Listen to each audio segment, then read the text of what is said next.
My husband and I had found our dream home on the outskirts of town, a secluded property nestled within a sprawling expanse of woods where tranquility reigned under the canopy of ancient oaks and towering pines. Our two loyal German shepherds, Max and Luna, were as much a part of our family as the sturdy walls that sheltered us from the elements. One rainy evening, with my husband away on a business trip, I found myself alone with the dogs, their restlessness mirroring the storm's restive energy.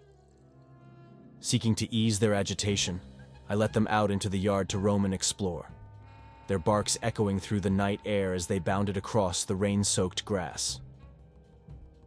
From the shelter of our porch, I watched with a mixture of amusement and affection as they chased each other through the downpour, their tails wagging furiously despite the weather. But then, their playful antics abruptly ceased, replaced by a sudden intensity as they fixated on something beyond my line of sight. Curiosity mingled with unease as I approached cautiously, squinting through the rain to discern the object of their attention.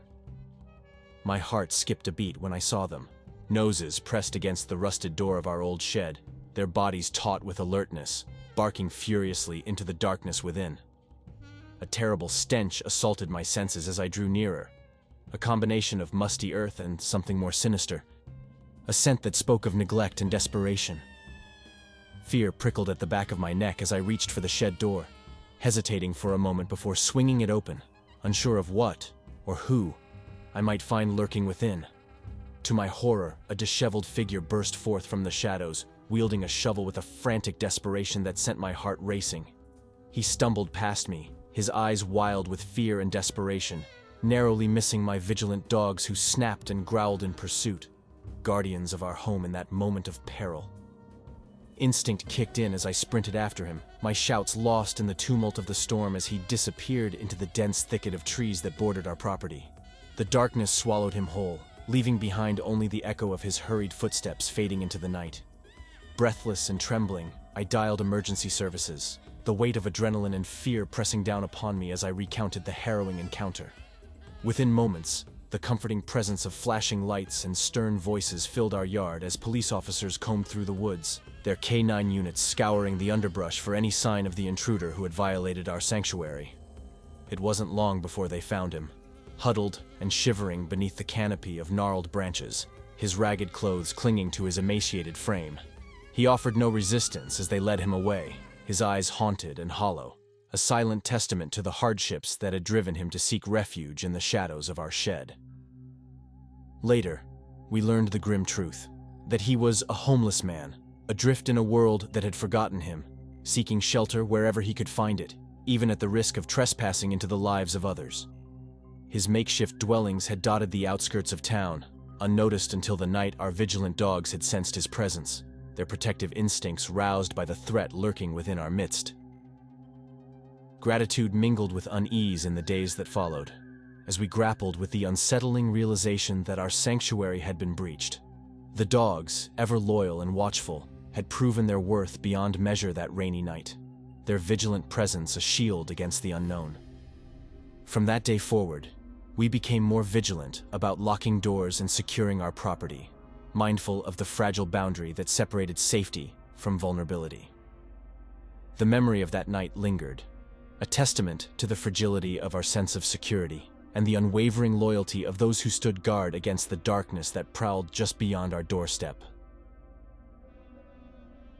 Every year, our village came alive with the vibrant festivities of summer, an occasion marked by laughter, music, and the tantalizing aromas of street vendors' offerings. Yet, beneath the jovial facade, lurked a shadow, an unsettling tradition of eerie occurrences that marred the tranquil nights during the festival. 2 years ago, as the village bustled with preparations, I returned home from a late-night stroll to find myself confronted by an inexplicable dread. A hooded figure, cloaked in darkness, skulked near my house, its presence ominous against the backdrop of flickering streetlights. Intrigued yet wary, I watched from the shadows as it prowled the periphery of my home, its intent veiled by the veil of night. Curiosity turned to fear when it approached my window, its hooded gaze fixated on the dimly lit interiors. Panic surged within me, a primal instinct urging me to safeguard the sanctuary of my home. "Leave!" I cried out, my voice trembling with a mixture of fear and defiance. Startled, the figure recoiled, its form melting into the enveloping darkness as it vanished into the night. Shaken but resolute, I bolted the doors and secured the windows, my heart racing with unanswered questions that lingered in the air like an unspoken threat. That night, sleep eluded me, haunted by the phantom presence that had dared to breach the sanctity of my home. Exactly a year later, as the festival's festive cheer once again echoed through the village, I found myself ensnared in a chilling déjà vu, a ghostly echo of the past that refused to be silenced. Restless from memories that haunted me like shadows, I retired to bed, a wary sentinel amidst the nocturnal symphony of celebration.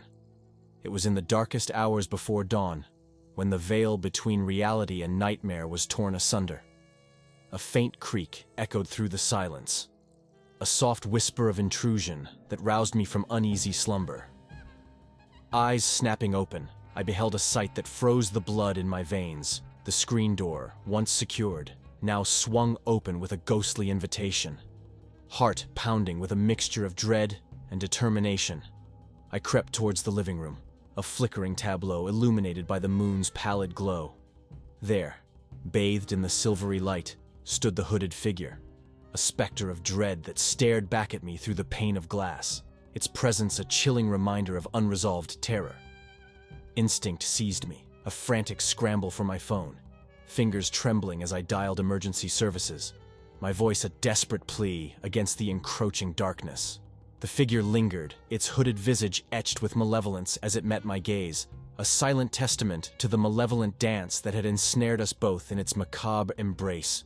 Sirens wailed in the distance, a symphony of salvation that heralded the arrival of law enforcement, their flashing lights casting an ephemeral beacon of hope amidst the encroaching shadows.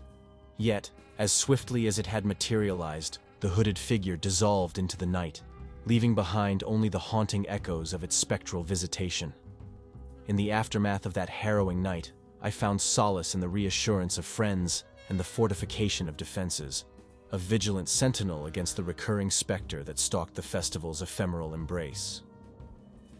With the next festival approaching, I have taken precautions, enlisting the companionship of a trusted friend to stand sentinel against the encroaching darkness, a resolute defiance against the unspoken horrors that lurk within the shadowed corners of our world. Yet, beneath the facade of preparedness, a lingering unease gnaws, a chilling reminder that some mysteries defy rationality, that some fears are born not of flesh and blood, but of the unseen terrors that haunt the twilight realms of the human soul. My junior year of college was marked by late-night study sessions, carefree moments with friends, and the thrill of living in an old ramshackle house just off campus. Nestled among towering trees that whispered secrets in the wind, our home was a haven for laughter and camaraderie, despite its worn-out facade and creaking floorboards. One chilly autumn evening, the house stood unusually quiet, its usual lively atmosphere subdued by the absence of my 4 roommates, who had ventured out for various social engagements. I relished the solitude, relishing the opportunity to catch up on assignments undisturbed.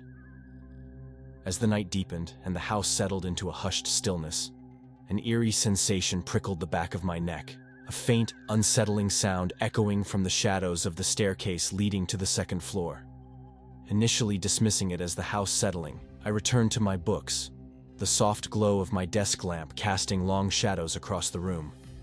But the noise persisted, a faint creaking of stairs, followed by the muffled shuffle of footsteps that seemed to echo through the empty halls. Heart pounding, with a mixture of curiosity and apprehension, I abandoned my books and cautiously ascended the stairs, the wooden steps groaning softly beneath my weight. As I reached the landing, a figure emerged from the shadows. A man, disheveled and unkempt, his eyes clouded with an unsettling mixture of confusion and desperation. His presence sent a jolt of fear coursing through my veins as I struggled to comprehend how he had gained entry into our supposedly secure home. Before I could voice my disbelief, he spoke, a raspy voice tinged with a hint of desperation, claiming to be a former resident of the house, seeking shelter from the cold embrace of the night. His words rang hollow, each syllable laced with an underlying sense of unease that only intensified my growing sense of dread. Summoning every ounce of courage, I demanded that he leave, my voice trembling with a mixture of fear and authority. His reaction was unexpected, a surge of anger, twisting his features into a mask of defiance as he took a menacing step toward me, his presence looming ominously in the confined space. Instinct propelled me into action, a desperate dash down the staircase, the echo of his footsteps close behind as I fumbled for my phone, fingers trembling as I dialed emergency services. The operator's voice offered a lifeline of reassurance as I relayed the harrowing ordeal unfolding within the confines of our once peaceful home. A tense game of cat and mouse ensued, a relentless pursuit up and down the labyrinthine staircases, the sound of our frantic footsteps reverberating through the empty corridors. Each fleeting moment stretched into an eternity, adrenaline fueling my desperate bid for survival as I navigated the treacherous terrain of our once familiar abode. Finally, with the distant wail of sirens cutting through the night, the intruder relented. A fleeting shadow retreating through the back door, leaving behind a trail of uncertainty and lingering fear. The arrival of law enforcement brought a semblance of security, their presence a comforting shield against the unseen threats that lurked in the shadows. In the aftermath of that fateful night, we fortified our defenses, bolstering locks, installing security cameras, and sharing an unspoken vow to remain vigilant against the specter of intrusion. Though the intruder vanished into the night, his presence lingered, a haunting reminder of the fragility of our sanctuary and the resilience forged in the crucible of fear.